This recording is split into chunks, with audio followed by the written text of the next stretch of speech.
So let me summarize this 15-minute video that you're watching in 2 minutes.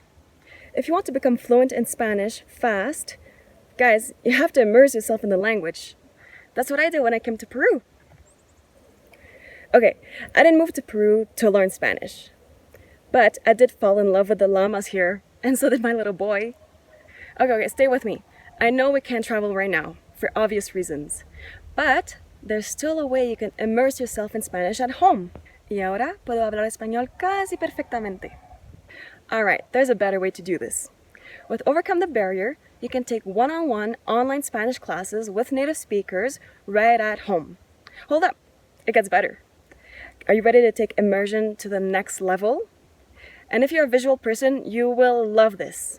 During our immersive Spanish classes at Overcome the Barrier, not only are you having a real conversation with a real person, but you can also see everything that you say, the corrections the teacher makes, and your mistakes all in real time. Plus, our tutors adapt the content of their lessons to what is most useful to you. Guys, this is the only platform that allows you to see everything in real time and turns your mistakes into personalized homework to help you get rid of them even faster. So, if you're a visual person who wants to learn Spanish and become fluent in it, click on this button to sign up for a free 30-minute demo and experience the wonders of immersion and visualization for yourself. All that being said, you should watch Jordan Cheyenne's video. It has very useful information, will give you great tips, and good luck with your Spanish learning!